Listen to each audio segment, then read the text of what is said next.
तो देखिए पहले हम सीखते हैं कि 3 से विभाज्यता का नियम क्या है। तो 3 से विभाज्यता का नियम के लिए यहाँ पर देखिए, जिस संख्या के सभी अंकों का योग 3 से विभाजित हो वह संख्या 3 से विभाजित हो जाती है। मतलब किसी भी संख्या में जितने भी नंबर दिए होंगे, जैसे इस संख्या को देखिए तो इसमें जो हमारे नंबर दिए गए हैं उनका सम, यानी कि 2 और 1 3 और 3 और 9 12 12 1 13 13 और 4 17 17 और 0 17 ही रहेगा, और 17 1 18 18 18 3 21 और 6 21 और 6 कितना होता है 27। अगर ये जो है, अगर जो जोड़ने पर जो नंबर आ रहा है अगर 3 से भाग पूरा पूरा चल जाता है तो ये नंबर पूरा पूरा 3 से भाग होगा। जैसे यहाँ से 27/3 करेंगे तो 9 बार में ये कट जा रहा है, यानी कि ये पूरा नंबर जो है 3 से भाग हो जाएगा। तो देखिए अब इस नंबर को देखते हैं 3 से भाग देकर। तो आप कभी कभी क्या करेंगे कि ऐसे 3 से 3 एकम 3 3 के 9 3 दूनी के 6 ऐसे करके कटाएंगे, लेकिन अगर बड़ा नंबर आ गया तो इसमें काफ़ी दिक्कत होगा। इसलिए आप इसको डायरेक्ट जोड़ लीजिए। 3 9 3 12 12 8 20 20 25 25 8 33 33 7 33 7 40 40 5 45 45 को हम 3 से भाग देंगे तो देखिए यहाँ पर 3 एकम 3 और 5 से कट जाएगा, यानी कि पूरा पूरा कट जाएगा 15 बार में। तो ये जो पूरा नंबर होगा ये 3 से पूरा पूरा विभाजित हो जाएगा। तो 3 का क्या नियम है, जब सभी अंकों का योग 3 से विभाजित हो तो वह संख्या 3 से विभाजित हो जाती है। अब देखिए 4 से विभाज्यता का नियम। तो जिस संख्या के इकाई और दहाई अंक से बनी संख्या 4 से विभाजित हो वह संख्या 4 से विभाजित हो जाती है। आपको पूरा पूरा भाग देने का जरूरत नहीं है, आप 4 से देखना है तो अंतिम के 2 अंक यानी कि इकाई और दहाई ये दोनों को बस देखिए। अगर पूरा पूरा 4 से कट जाता है, जैसे यहाँ पर 24 है ये वाला, तो 4 से कटा कर देखेंगे तो ये पूरा कट जा रहा है, तो ये पूरा जो नंबर है 4 से भाग होगा। और यहाँ पर आप 60 देख रहे हैं तो 60 को 4 से भाग दे दीजिए तो यहाँ 15 आ जा रहा है, तो ये पूरा जो है 4 से भाग हो जाएगा। यहाँ पर हमारा 12 है, अगर 12 जो है 4 से भाग चला जाता है तो ये पूरा नंबर 4 से भाग हो जाएगा। अब देखिए इसमें क्या है 13 है, 13 को 4 से भाग देंगे तो ये पूरा पूरा नहीं कटेगा, इसलिए ये जो नंबर है 4 से कभी भी भाग पूरा पूरा नहीं होगा। अब देखिए 5 से विभाज्यता का नियम। 5 से विभाज्यता का नियम सबसे आसान है, जिस नंबर के लास्ट में 0 हो और 5 हो, 0 हो और 5 हो वो 5 से पूरा पूरा कट जाएगा। जैसे यहाँ पर देख सकते हैं लास्ट में क्या है 0 है तो ये 5 से कट जाएगा, यहाँ पर 5 है तो ये भी 5 से कट जाएगा, ये 0 है तो ये भी 5 से कट जाएगा, और यहाँ पर भी 0 है तो ये भी 5 से कट जाएगा, यहाँ पर 5 है, यानी कि अंत में अगर 0 हो और 5 हो तो वो पूरा पूरा 5 से कट जाएगा। अब देखिए 6 से विभाज्यता का नियम क्या है, जो 2 और 3 दोनों से कट जाए वह पूरा पूरा 6 से कट जाएगा। 2 से कटने के लिए तो वो एक इवन नंबर होना चाहिए, यानी कि सम संख्या होना चाहिए, यानी कि सम संख्या का मतलब 2 हो 4 हो 6 हो 8 हो, जो अंत में ये सब नंबर होंगे तो वो 2 से कट जाएगा। अब 3 के लिए क्या करते हैं कि सारे अंक को जोड़ लेते हैं। ये जो है हमारा सम संख्या हो गया क्योंकि इसके लास्ट में 0 है। अब हम 3 के लिए क्या करते हैं कि इन सारों को जोड़ लेते हैं। 6 2 8 8 8 14 14 और 2 16 16 और 6 22। तो 22 को हम 3 से डिवाइड देकर देखेंगे तो ये पूरा पूरा नहीं कट रहा है, यानी कि ये नंबर जो है 6 से नहीं कटेगा। उसी प्रकार यहाँ भी देखेंगे तो ये तो पहले यहाँ पर जो है इवन नंबर नहीं है, यानी कि सम संख्या नहीं है, तो ये कभी भी 2 से नहीं कटेगा, तो ये नंबर 6 से भी नहीं कटेगा। तो याद रखिएगा 6 के लिए हमें 2 और 3 से कटाकर देखना है कि इन दोनों से अगर पूरा पूरा डिवाइड होगा तभी 6 से डिवाइड होगा।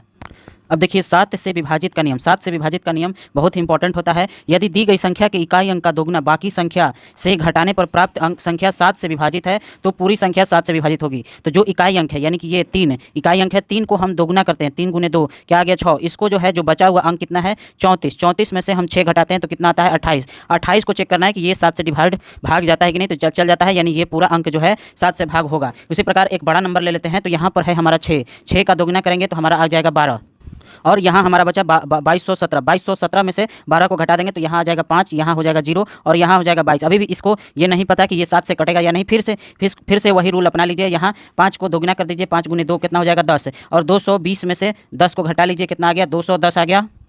अब इसको कटा कर देख लीजिए, 7 से ये 3 बार में कट जाता है, यानी कि ये जो है 210 7 से कट गया, यानी पूरा नंबर जो है 7 से कट जाएगा। अब उसी प्रकार यहाँ पर ले लेते हैं। यहाँ पर आपको हो सकता है थोड़ा कन्फ्यूजन हो, लेकिन कन्फ्यूजन नहीं होना है। 0 का दोगुना करेंगे, 0 का दोगुना करेंगे तो 2 ही आएगा, 0 आएगा। तो 0 20 16 इधर हमारा बचा है, तो 20 16 में से हम 0 घटाएंगे तो क्या आएगा 20 16। अब क्या करेंगे कि अभी भी हमको नहीं पता है, तो 20 16 हमारा है, तो यहाँ 6 का फिर दोगुना करेंगे तो कितना आ गया 12। अब 201 यहाँ पर बचा है और इसमें से हम 12 को घटा लेंगे तो हमारा यहाँ पर 189। अब इसको 7 से डिवाइड देकर देखें तो 7 दूनी के 14, 7 7 49, यानी कि पूरा कट जा रहा है, यानी कि ये पूरा नंबर जो है 7 से भाग होगा।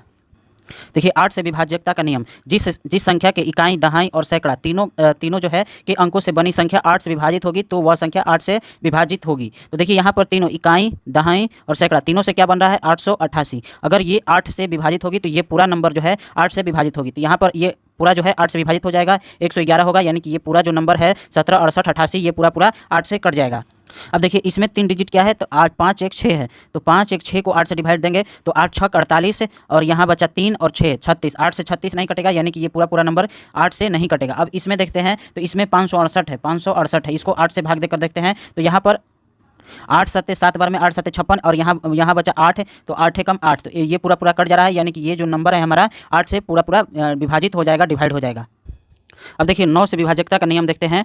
तो जिस संख्या के अंकों का जोड़ 9 से विभाजित होता है वह संख्या 9 से विभाजित हो जाती है। तो देखिए ये जो हमारा नंबर दिया है इनके संख्याओं का जोड़ करेंगे, यानी 7 1 8 8 6 14 14 6 20 और 20 और 7 27। अब जो योग किए हैं 27 है, इसको हम 9 से विभाजित करके देखेंगे। तो अगर जब पूरा पूरा कट गया तो ये नंबर जो है 9 से भी पूरा पूरा कट जाएगा। तो 9 तिया 27 3 बार में कट जा रहा है पूरा पूरा, यानी कि ये जो नंबर है ये भी हमारा 9 से कट जाएगा। उसी प्रकार इसको देखते हैं तो 9 2 11 11 और 6 17 17 17 5 कितना होता है 22 22 22 और 22 8 20 और 1 22 8 30 और 1 31, यानी कि 22 9 कितना हो जाएगा 31 और 31 5 36। अब 36 को 9 से डिवाइड देकर देखते हैं तो कितना आता है 4 बार में पूरा पूरा कट जाता है, यानी कि ये जो पूरा नंबर है ये भी 9 से पूरा पूरा कट जाएगा।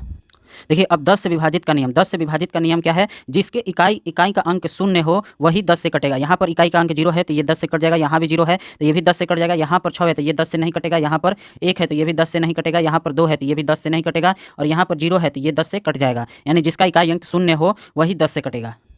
अब देखिए 11 से विभाजकता का नियम। तो 11 से विभाजकता का नियम क्या होता है कि जो भी सम स्थान पर जो भी नंबर है और विषम स्थान पर जो भी नंबर है, तो सम स्थान वाले सारे नंबर्स को जोड़ने पर और विषम स्थान के आपस में, मतलब जितने भी विषम स्थान पर हैं उन सबको आपस में जोड़ना है, सम स्थान पर जो भी है उनको आपस में जोड़ना है। तो इन दोनों को जोड़ने पर अगर दोनों बराबर आ जाते हैं, यानी कि सम स्थान पर जो है उनका सम का योग बराबर अगर विषम का योग आता है, विषम के योग के बराबर आता है तो वो 11 से पूरा पूरा कट जाएगा। अगर इनका अंतर 11 के गुना में आता है, यानी मान लीजिए कि सम का योग माइनस विषम का योग करते हैं, तो जो अगर 11 के गुना में जो भी आता है 11 के गुना में आता है तो भी वो 11 से विभाजित होंगे। जैसे हम एग्जांपल के थ्रू समझते हैं, ये हमारा एग्जांपल है तो हम पहले सम का योग कर लेते हैं। तो सम का स्थान पर क्या है, ये है एक सम स्थान पर और एक ये है, इन दोनों का योग क्या आ जाएगा 10 और विषम स्थान को जोड़ लेते हैं। ये हमारा विषम स्थान है, ये है और सॉरी विषम स्थान पर ये है और ये है और ये है, ये तीनों क्या है विषम स्थान पर। तो 2 में 0 जोड़ेंगे तो 2 ही रहेगा और 8 है, यानी कि यहाँ भी 10 आ गया। ये क्या था विषम वाला, ये था हमारा विषम और नीचे में क्या था हमारा सम,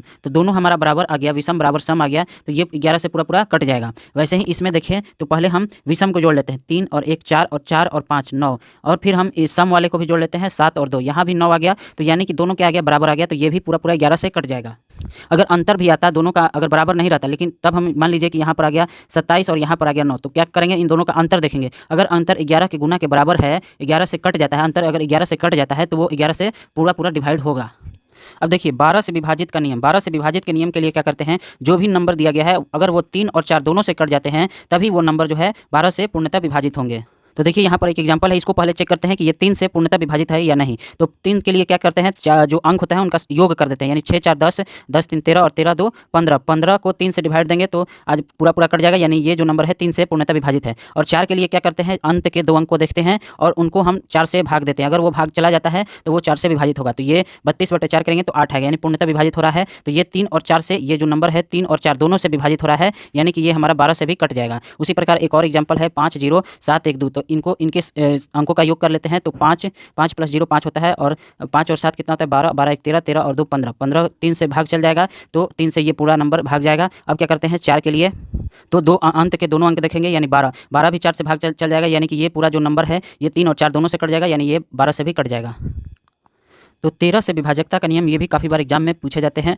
तो आखिरी 3 अंकों को बाकी बचे अंकों से घटाने पर आया नंबर अगर 13 से डिवाइड हो जाता है तो वो नंबर 13 से पूरा भाग हो जाएगा। तो आखिरी 3 नंबर यहाँ पर क्या है 560 है, 560 को 547 में से घटाने पर क्या आ जाएगा 547 को हम घटाते हैं 547 में से 560 को घटाते हैं तो कितना आता है -13। इसको हम अगर 13 से भाग देते हैं तो पूरा कट जाता है, यानी कि ये पूरा जो नंबर है ये भी 13 से कट जाएगा। उसी प्रकार अगला है ये तीनों अंक को हम ले लेते हैं और इसको हम 8 में से घटाएंगे, यानी 8 - 424, तो कितना आ जाएगा हमारा 8 घटा देंगे तो 4 इधर है तो 400 हमारा कितना आ गया 16, तो हम 416 को 13 से भाग देंगे तो कितना आ जाएगा 32 आ जाएगा, यानी कि ये हमारा 416 जो है 13 से पूरा भाग चल जाता है, तो ये नंबर भी हमारा 13 से पूरा भाग हो जाएगा। तो वैसे ही यहाँ पर अगला जो हमारा क्वेश्चन दिया गया है 38 0 25, तो हम 3 अंक ये लेंगे और इन तीनों अंक को 38 में से घटाएंगे, 38 - 025, तो यहाँ पर 0 का कोई वैल्यू नहीं है तो 38 में से डायरेक्ट 25 घटा देते हैं तो आएगा 13। इसको हम 13 से भाग देंगे तो ये पूरा कट जा रहा है, यानी कि ये भी हमारा अंक 13 से पूरा कट जाएगा। तो हमारा जो क्या था कि अंत के 3 अंक हैं वही देखते हैं और बचे हुए अंक से घटाकर देख लेते हैं जो नया नंबर आया वह 13 से पूरा भाग हो रहा है या नहीं। अगर पूरा भाग हो जाएगा तो जो नंबर दिया गया है वो भी 13 से पूरा भाग जाएगा। अब देखिए कह रहा है 14 से विभाजकता का नियम। तो 14 से विभाजकता का नियम यही है कि जो भी नंबर दिया गया है 2 और 7 से कटना चाहिए। अगर 2 और 7 से कटता है तभी वो 14 से भाग जाएगा। जैसे ये नंबर दिया गया है तो ये हमेशा इवन नंबर है, तो ये हमेशा जो है 2 से तो कटेगा ही। अब 7 के लिए चेक कर लेते हैं। तो 7 के लिए क्या होता है, जो इकाई अंक है इसका हम दोगुना कर देते हैं। 6 गुने 2 कितना हो गया 12, और जो आया इसको हम बचे हुए अंक से घटा देते हैं, यानी 26 माइनस 12 करेंगे तो कितना आएगा 14 आएगा। तो 14 को 7 से डिवाइड देंगे तो 2 बचेगा, यानी ये जो 14 है 7 से पूरा पूरा भाग चल जाता है, यानी कि ये भी नंबर 7 से भाग हो जाएगा। यानी 2 और 7 से ये दोनों नंबर भाग हो जाते हैं। तो ये जो नंबर हमारा है 266, ये भी 14 से पूरा पूरा भाग हो जाएगा। अब देखिए 15 से विभाजकता का जो नियम है, ये 3 और 5 ये दोनों से भाग हो जाएंगे, तो वो नंबर 15 से भी भाग हो जाएगा। देखिए 16 से विभाजकता का 2 नियम मैं बताऊंगा। जिस संख्या के अंतिम 4 अंकों से बनी संख्या 16 से विभाजित है, वह संख्या 16 से विभाजित होगी। तो अंतिम 4 अंक, जैसे इस नंबर में देखिए अंतिम 4 अंक ये है 8, 5, 7 और 6, इसको हम 16 से भाग दे के देख लेंगे तो ये हमारा जो है 536 बार में कट जाएगा। तो ये पूरा नंबर जो है 16 से भाग हो जाएगा। लेकिन रूल नंबर 2 क्या है कि अगर जो हजारावा अंक है, इकाई दहाई सैकड़ा हज़ार, हजारावा अंक अगर सम है, यहाँ पर हमारा सम है और यहाँ इकाई दहाई सैकड़ा हज़ार, और यहाँ हमारा क्या है हजारावा स्थान विषम है, यहाँ क्या है विषम है। तो जो अगला 3 जब सम रहेगा, जब हमारा हजारावा अंक जो है सम रहेगा, तो अगला 3 अंक यानी कि 432 को हम देखेंगे 16 से भाग देकर। और जब हमारा विषम रहेगा, यानी कि यहाँ पर क्या है 728, तो 728 में जब हमारा विषम रहेगा तब हम 8 जोड़ेंगे, तो यहाँ आ गया 736, और 736 को हम 16 से भाग देकर देखेंगे। अगर वो पूरा पूरा कट जाता है तो वो ये जो पूरा नंबर है ये भी हमारा 16 से विभाजित होगा। यहाँ 432 आया था, 16 से कटाएंगे 27 बार में कट जाएगा। यहाँ पर 736 आया था, 16 से कटाएंगे 46 बार में कट जाएगा। यानी कि ये दोनों जो नंबर है 16 से पूरा पूरा भाग चले जाएंगे। अब देखिए 17 का विभाजिकता का नियम क्या कह रहा है, यदि किसी संख्या के इकाई के अंक का 5 गुना, इकाई के अंक का 5 गुना बाकी अंकों से बनी संख्या से घटाने पर 17 से विभाजित हो जाती है, तो पूरी संख्या 17 से विभाजित होगी। तो इकाई अंक का 5 गुना करेंगे, यानी 4 का हम 5 गुना करेंगे तो कितना आ जाएगा 20। अब हम 20 को क्या करेंगे 207 माइनस 20 कर देंगे तो कितना आ जाएगा 287, 187। अब हम क्या देखेंगे कि 187 जो है 17 से कटता है कि नहीं, तो 17 है कम 17, 17 है कम 17, यानी कि पूरा पूरा कट जाता है। तो ये नंबर भी हमारा 17 से कट जाएगा। उसी प्रकार हम यहाँ पर 1 में क्या करेंगे 2 का गुना करेंगे, 1 गुने 2 यानी 2 आ गया। अब इसको क्या करेंगे 39 में से घटाएंगे, 39 में से 2 गया कितना बचा 37। अब हम देखेंगे कि ये जो 37 है, सॉरी यहाँ पर गलत हो गया, यहाँ 5 का गुना होगा, यहाँ भी 5 1 गुने 5 होगा तो 5 आ जाएगा। 37 में से हम 5 को घटाएंगे तो कितना आ जाएगा हमारा 39 में से 5 को घटाएंगे तो आ जाएगा 34, और 34 को 17 से भाग देंगे तो 2 बार में कट जाएगा, यानी कि 34 पूरा पूरा 17 से भाग चल जाता है। तो ये 391 भी 17 से कट जाएगा। अब देखिए 18 से विभाजिकता का नियम। तो 18 से कोई भी नंबर पूरा पूरा कटेगा या नहीं ये देखने के लिए हम 3 और 6 से चेक करेंगे। अगर 3 से भी कट जाएगा और 6 से भी कट जाएगा तो वो नंबर जो है 18 से पूरा पूरा कट जाएगा।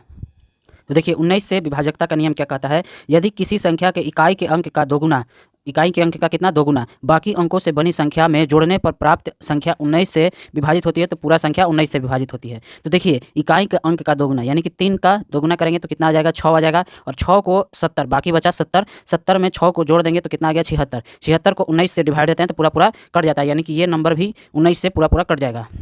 उसी प्रकार 18 81 है, तो 1 का हम क्या करेंगे दोगुना करेंगे, 1 का दोगुना कितना आ जाएगा 2 आ जाएगा, और बचे हुए नंबर में जोड़ देंगे 1 8 8 प्लस 2 यानी कितना आ गया 190, और इसको हम 19 से भाग देंगे तो 10 बार में कट जाएगा, यानी कि ये भी हमारा पूरा पूरा कट जाएगा। अब यहाँ पर 9 को हम दोगुना करेंगे, 9 को दोगुना करेंगे तो 18, और बाकी बचे हुए यानी कि 229 में 18 को जोड़ देंगे तो हमारा आ गया 247। अब हमें ये 247 को भी अगर नहीं पता है चेक करना, इसको काटने नहीं आ रहा है तो फिर इसको एक बार और कर लेंगे। तो 7 का दोगुना करेंगे, 7 दूनी के 14, अब हमारा 24 और प्लस 14 कर लेंगे तो 4 4 8 और 2 और 1 3 38, 38 को 19 से डिवाइड देंगे तो 2 बार में कट जाता है, यानी कि ये पूरा नंबर जो है 19 से कट जाएगा। ये याद रखिएगा कि आप किसी भी प्रोसेस को दोबारा भी कर सकते हैं। अब आखिरी है 20 से विभाजिकता का नियम। तो 20 से विभाजिकता का नियम, जो 4 से कटे और 5 से दोनों से कटे वो 20 से पूरा पूरा विभाज्य हो जाएगा। अगर वीडियो पसंद आया हो तो वीडियो को लाइक, चैनल को सब्सक्राइब जरूर कीजिएगा।